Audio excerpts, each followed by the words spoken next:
What's Gucci everyone, it's AJ here again, and today I want to make a more in-depth video on Swift arrays.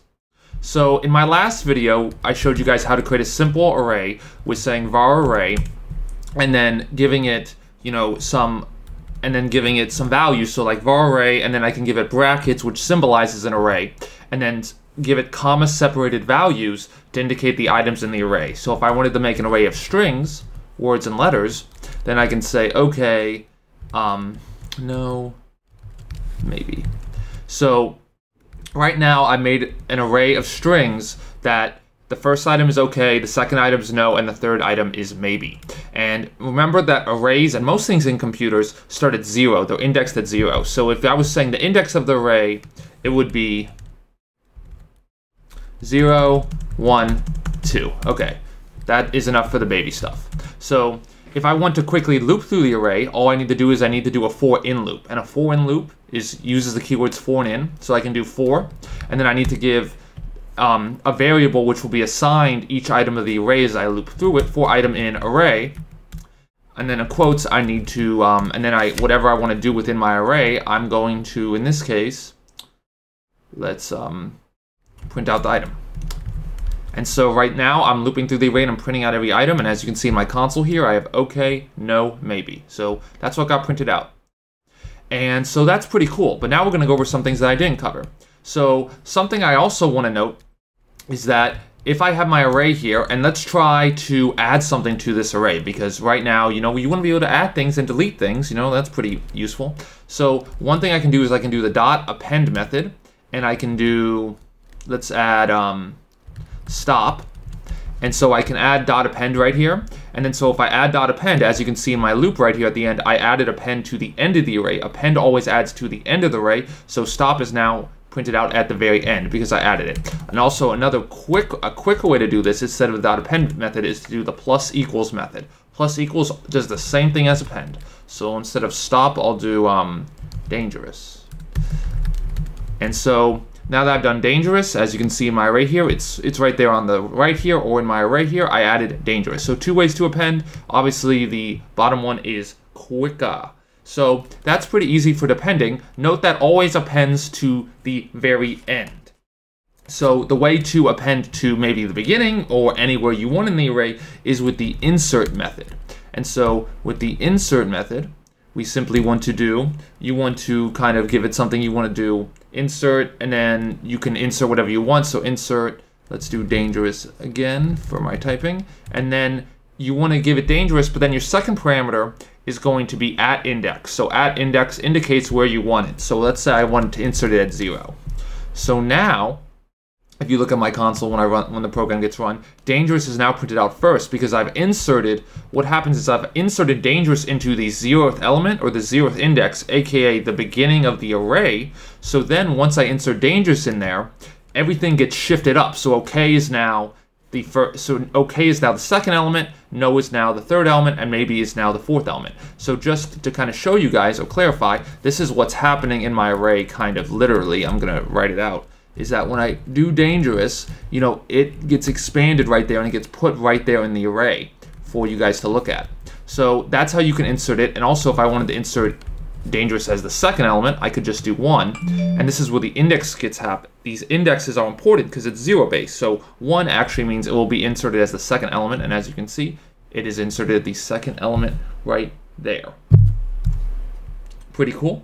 Okay, so now that's basically all you need to know for insertion right there. So let's go into removing. So what we want to do is let's remove stuff. So another method we can do is we can do array.remove. And remove, well, I won't do remove.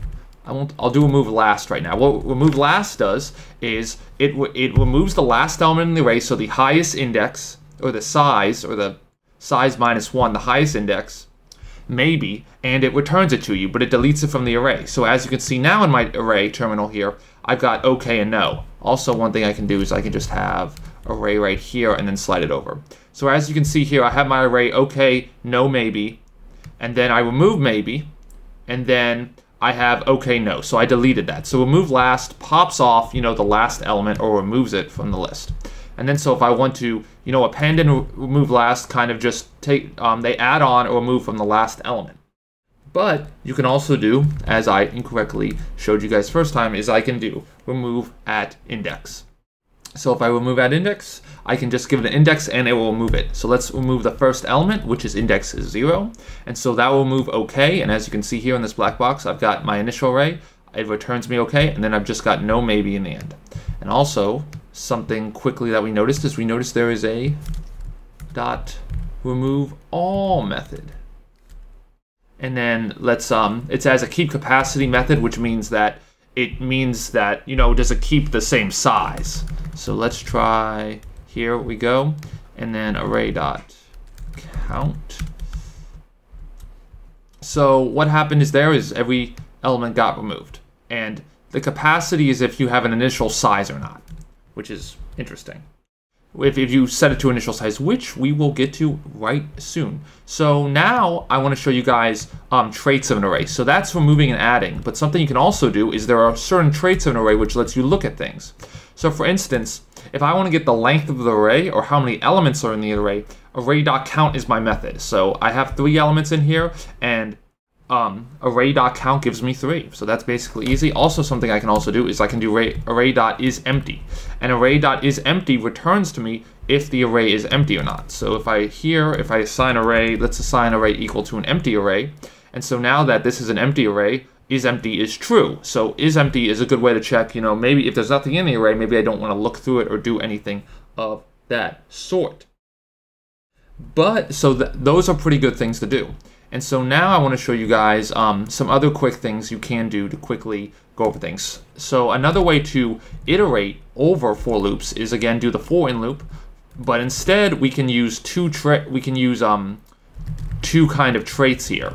And what we're going to do is I'm going to use a for loop. I'm going to iterate over an array, but I'm also going to print out the index and the value. So if you haven't understood index and value, this will help you understand it more. So simply what I'm going to do here is that I'm going to do index. I'm going to print out 2 things with my variable, and I actually did this wrong. To be able for my array to kind of print out 2 things, I want to pass in the enumerator function and give it array. And what enumerate is going to do is it's going to return OK, no, and maybe to this value slot, and it's going to return the corresponding index to this index slot. So that would be 0, 1, and 2. So watch right here when I do index as the string value and index as the value I'm going to print out, and then value, and then I do slash value, and boom. So now you can see here in my thing I printed out index 0, value OK, index 1, value no, index 2, value maybe. So the indexes again start at 0, start at 1, start at 2. If I wanted to maybe have the indexes start at, 1 based, I could simply change that little box, change the index to be +1, and then so now it goes from 1, 2 to 3, which is pretty nice. So that's pretty cool. So that's a way to print out the index, enumerate over the indexes and the values in your array. And the one last thing I want to show you guys is quickly how to kind of use array initializer syntax. So one really cool thing you guys can do is if you have an array, you can simply do this syntax. If I want an array, for instance, with a lot of doubles, which means a lot of fractional doubles, that's what a double and a float usually mean, the fractional values. Let's say I wanted an array of just doubles, and I wanted to have a, let's see, what else can I do? I can do repeated value and then set that to 2.3. I'll explain this all when I write it down, 2.3, and then count 4. And so what this is going to do is,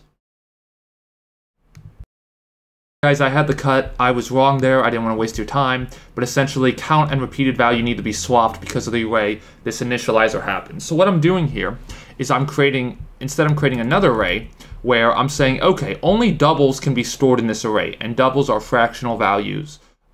And integers are non-fractional values, 1, 2, 3, 4. But doubles can also be, whole values as well, integer values. So what I'm saying here is that I'm going to initialize an array with a count of 4, so 4 elements, and the repeated value is going to be 2.3. So as you can see on the left, I have an array that's pretty cool that has 4 values of 2.3, and I could modify either of those to make another array. So another thing I can do that actually I haven't shown in this video is how to change array positions. So let's say I wanted to change the first element in an array. Well, all I'd have to do is say array and give it the index 0, and then I've changed that array right there. As you can see, maybe I'll do something else. 9, 8. So what I do is, this is how you get positions in the array. So I'm saying array, give me the 0th index in the array, and then I'm setting it equal to 98.3. And as you can see on the left here, that is changing my array. Pretty cool. That's all I've got on arrays today, guys. I hope you enjoyed this video and have a great day.